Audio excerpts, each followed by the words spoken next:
Welcome to Redacted Tonight VIP. I'm Lee Camp. Today, I talk with former senator and former presidential candidate Ron Paul. He and I may disagree on many things since he's a libertarian and I'm a crazy hippie bastard. But we also agree on a lot of things, such as transparency in government and our bloated death machine, the military-industrial complex. Anyway, I'll bring you that conversation with Dr. Ron Paul in a moment. But first, let's shred the New York Times. All right, taking a look at the New York Times from this week. A bunch of headlines on this front page. First of all, Weinstein guilty of 2 sex crimes in a landmark case. You all heard about that, very important.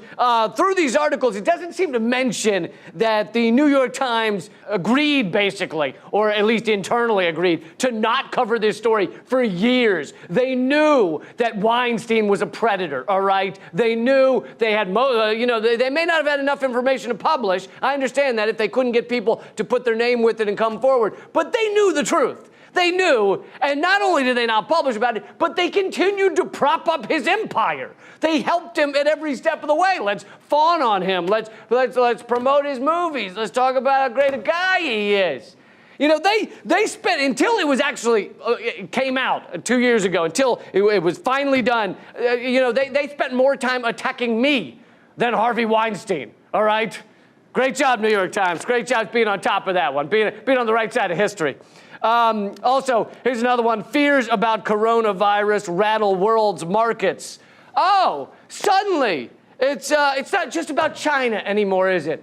As I said last week, maybe when there's a pandemic, a disease, an issue like that, we shouldn't spend the time on toxic nationalism. Instead, maybe we should spend the time talking to each other about how to fucking stop it, about how to help deal with it. Not just using it to get China. We were very excited about the coronavirus at first.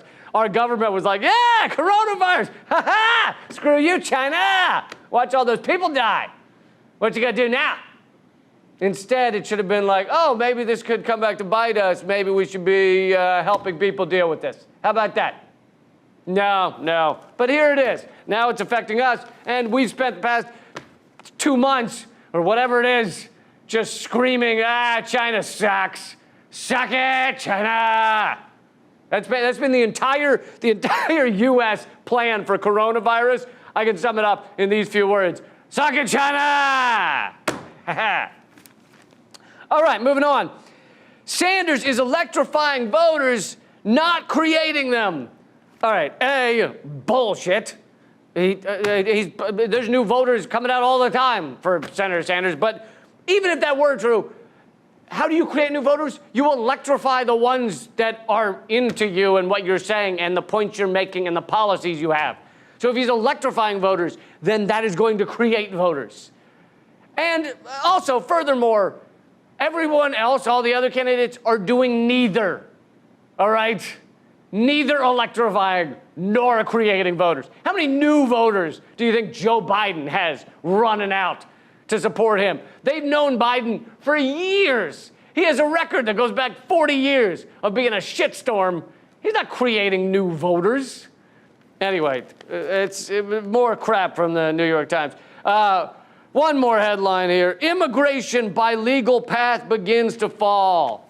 Now, that is exciting, okay, because basically we have succeeded in making America shitty enough that fewer people are coming here legally. So very exciting there. You know, we just continue to make healthcare a disaster, continue to make you going to university, going to college, something that entraps you in debt the rest of your life. Continue to have police brutality so people don't know when they're gonna get shot or beaten. And I could go down the list, but luckily, we have made things so bad in America that immigrants don't wanna come here as much anymore. So, yay, we're doing it.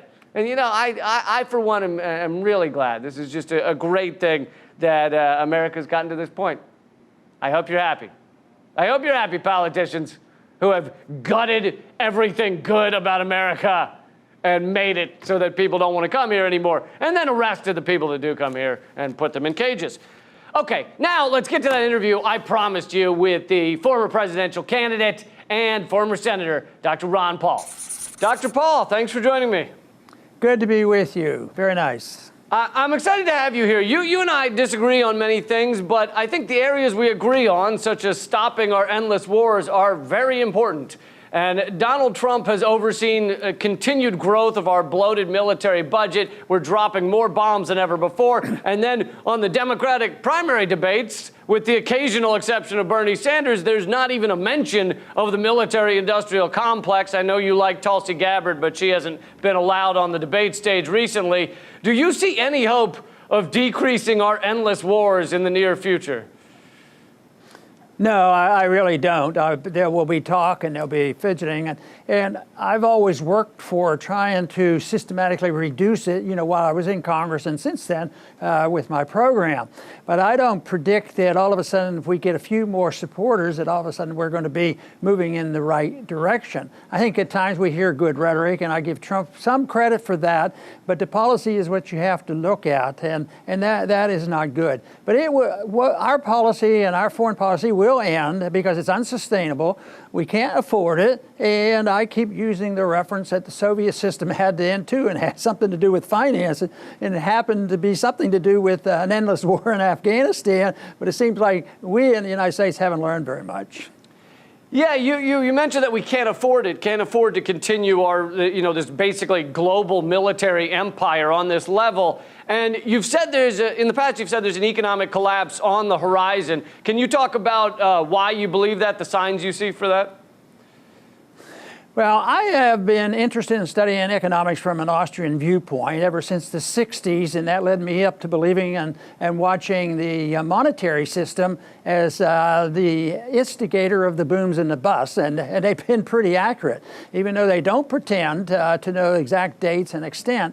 But we do believe strongly that the Federal Reserve is the creator of so much of this distortion. And how could there be more distortion in the important number that is key to a free market, and that is the price of money, interest rates? The last 10 years has just been unbelievable. Zero interest rates, print like crazy, spend like crazy.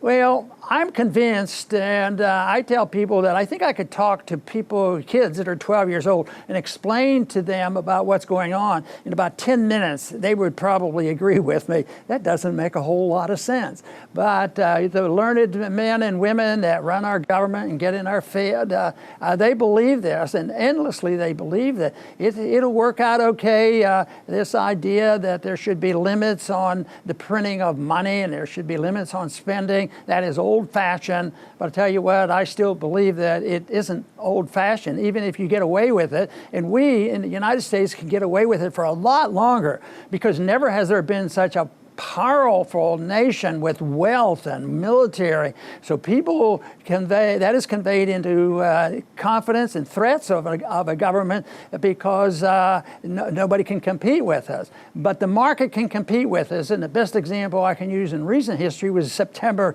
17th last fall, when the repo rates went up to 10% and everybody was shocked. And the markets are powerful. The markets are what brought the downfall of the Bretton Woods. So even though governments are powerful, they do a lot of mischief. They cause the spending of the warfare state. They participate in the wars, and they participate in satisfying the military-industrial complex, but it won't last forever. And I think what we're seeing are the cracks. I think we're seeing cracks in our foreign policy, cracks in our monetary policy, and our fiscal policy, and I think trouble's ahead. Speaking of unlimited spending, which you mentioned, our Pentagon budget is what, $738 billion stated, but really more over $1 trillion when you count the black budgets and everything.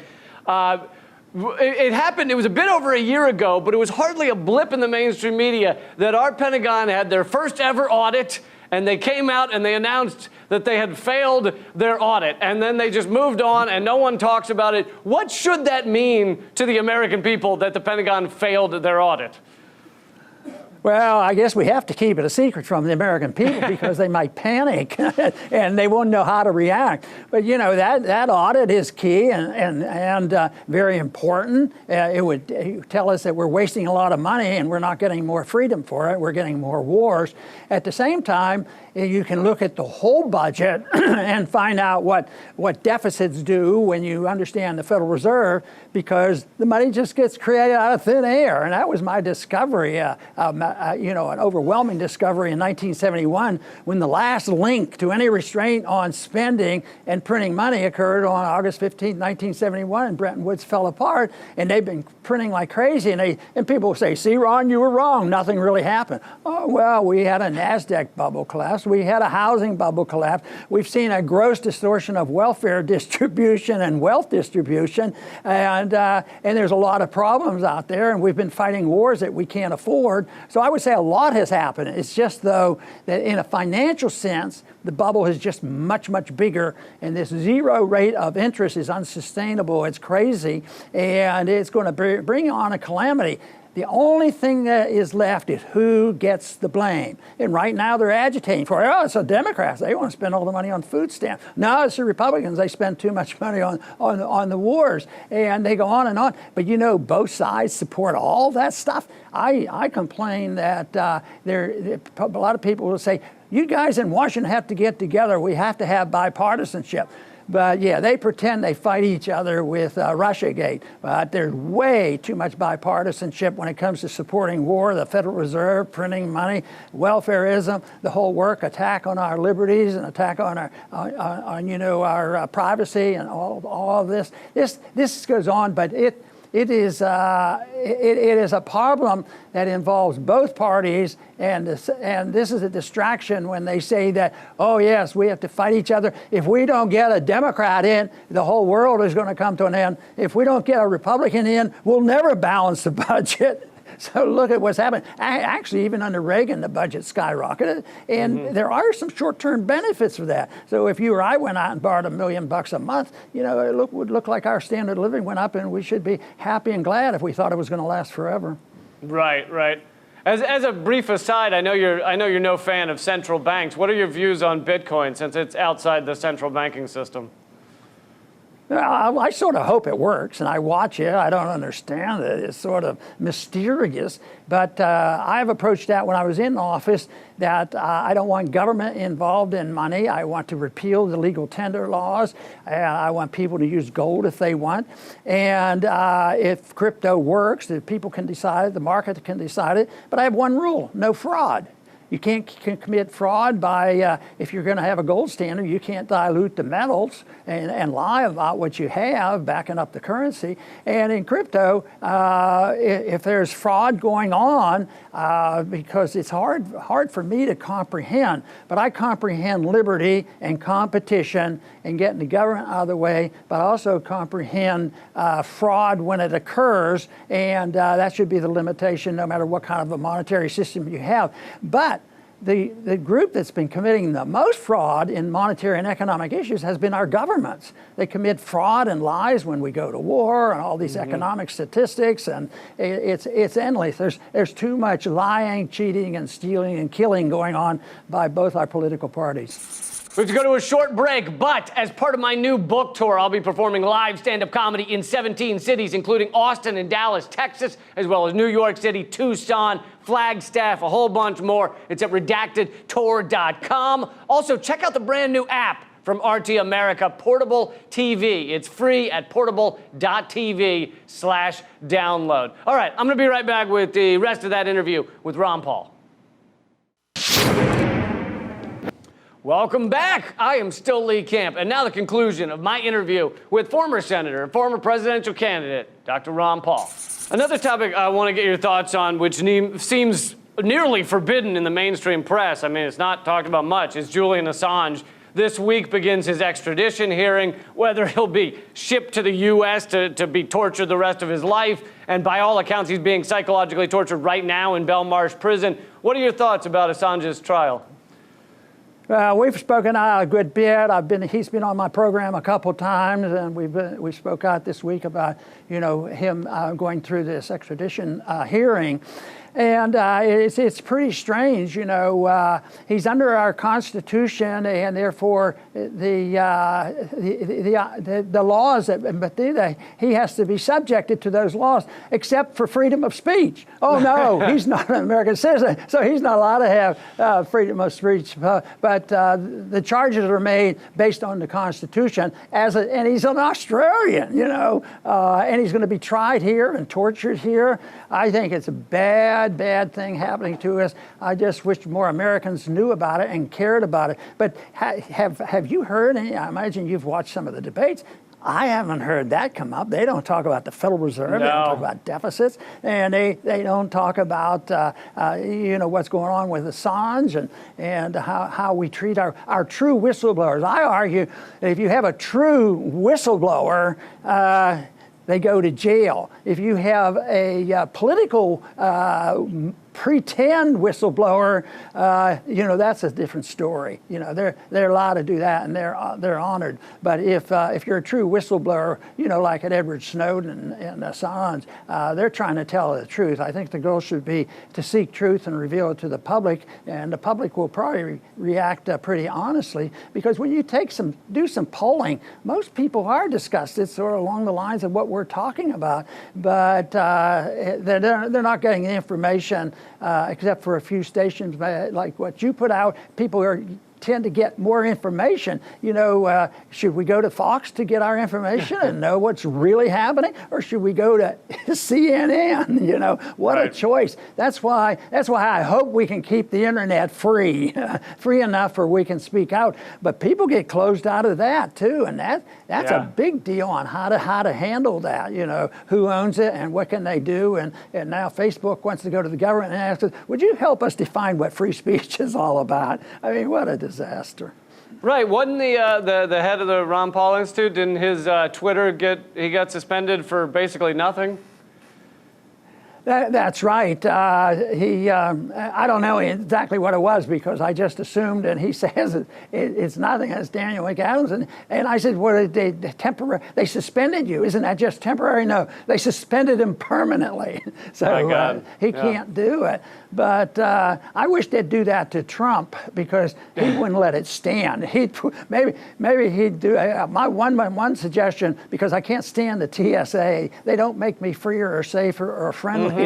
And I said, I think the president should go through, as a regular person, go to the airport, go through TSA and sit in a coach seat, and maybe he would learn to know something about civil liberties or the abuse that the average American citizen goes through just to go to the airport. And I don't believe it has saved one crime. I think there's more crimes committed by what happens at the airport. There's so much abuse, and it's really disgusting. Oh man, you and I can definitely agree on that. I can't stand the TSA and the freedom it takes away. And you're right, whenever they test those machines and test everything to try and get a fake bomb through, they get it through something like 90% of the time. It's a meaningless situation. Yeah. And speaking of personal freedom and constitutional rights, what are your thoughts on the continued mass surveillance of American citizens, and especially where facial recognition is going? Because it's getting much better, and it's quickly coming to every area of our lives, and soon we won't be able to walk anywhere without being tracked. It is really scary. The surveillance is out of control, and of course that's what Snowden was such so important, because he revealed this to it. But it keeps getting worse. And when we had the Patriot Act, they went and repealed and had a Freedom Act or something, made it all worse. But the other day I did travel to a conference in Mexico and coming back, and I do have that pass that you can get through a little faster. So I put my passport up, and I tell you what, it immediately had my picture on the screen. It says, "Okay, go." That was it. It took 10 seconds. And I thought, well, that's pretty nice. It's convenient for me. And that's so much what happens. It's either for our safety and security at airports or make it convenient. That's why we should have a cashless society, make it convenient. Everybody use credit cards. Then we'll know exactly where you go, and what you do. But there's always the temptation to make it look good. And when I looked at that and remember some of the times going through customs, it was a real hassle. But that was just amazing. So it's already in effect, and they can take yours and my picture off the internet and know everything about us. It's really a tragedy. That's why I thought it was such a tragedy after 9/11. Something had to be done. We had to crack down. We had to do something. But why were the American people attacked? There were more people in Saudi Arabia that were responsible for it than the American citizen. But we have lost a lot of liberties under the guise, of what happened on 9/11. As bad as that was, they can't be used to make things worse. And of course, we've been fighting wars ever since too. That has been a justification for all the wars since 2001, and it will continue. And all you have to do is say, hey, he's a terrorist, he's a terrorist. And terrorist, that term is used so carelessly. Mm-hmm. All you have to do is say, the political correctness, you say the wrong word on the internet or elsewhere, you can be put in the category of being a terrorist. So, I don't know. Not a good sign, but I hope we can stir up enough interest to pay attention to what we're trying to do. You're absolutely right. Either fear or convenience are the two things they use in order to take away every last remaining right or freedom we have. Dr. Ron Paul, that's the time I have. Thank you so much for being here and joining me. Okay, good to be with you. And finally, let's take a quick moment to fact check the fact checkers with Redacted correspondent Anders Lee.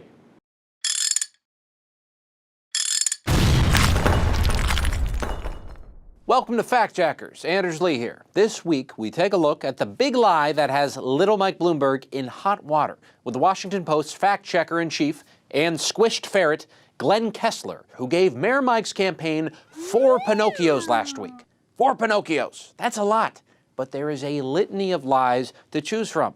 Could it have been for Bloomberg's recent claim that stop and frisk dropped by 95% during his tenure as mayor of New York, when he conveniently forgot to mention the federal ruling that declared stop and frisk unconstitutional? That's like Harvey Weinstein bragging about reducing the number of rapes in New York by going to jail for being a rapist. Or the lie that Bloomberg was never asked about stop and frisk before he started running for president. None of the above. It turns out that Kessler's objection was not over stop and frisk at all, but an ad cut for Bloomberg after the recent debate in Nevada. I'm the only one here that I think that's ever started a business. Is that fair?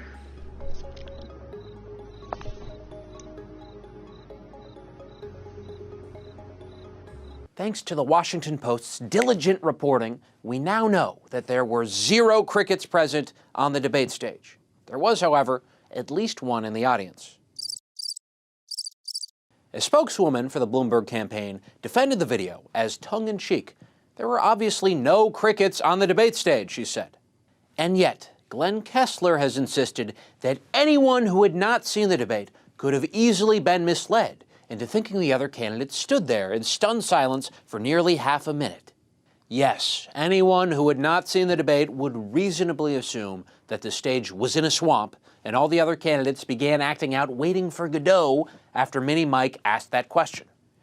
Kessler seems to be telling on himself here for having his own issues with what constitutes a fact. As others have pointed out, Kessler acts as less of a fact checker and more of a superficiality checker, challenging politicians' pronouncements for totally subjective reasons. Take his top target, presidential candidate Bernie Sanders, who once said that 3 people own more wealth than the bottom half of America. Well, maybe it's been more than once that he's said that, but in any case, Glenn Kessler objected before acknowledging that this snappy talking point is based on numbers that add up. But people in the bottom half have essentially no wealth, so the comparison is not especially meaningful. Now, I can see how it may not be especially meaningful if you are one of those 3 people. Maybe you don't want to think about all the other Americans with 5 cents in their bank accounts while you order that new chandelier made of gold-encrusted monkey paws. One of his other greatest gripes was over the charge that Trump was cutting Medicare to pay for tax breaks to billionaires. He gave this another 4 Pinocchios because the Department of Health and Human Services didn't literally set aside a bag of cash that said, "No longer for Medicare, give back to billionaire." When it comes to fact-checking, Kessler is particularly bad at his job because he is doing a different job, that of a centrist columnist disguised as a fact-checker. He wants to police the bounds of American debate in favor of the sort of Chicago school economic consensus and Clinton-era moderation yearned for by so many of his fellow elites. That's why, rather than hold the powerful accountable for lies that actually affect people's well-being, Kessler has dedicated himself to fact-checking the stupidest shit ever. We give him 5 baby brains. Reporting from Washington, I'm Anders Lee with Redacted Tonight. That's our show, but help support alternative media. We need your help. All alternative media does, really. Text the word redacted to 33777 to get signed up to our email list. It's free and quick, and it'll help fight some of the suppression. Also, check out my brand new book, Bullet Points and Punchlines. It's at leecampbook.com. Until next time, good night, and keep fighting.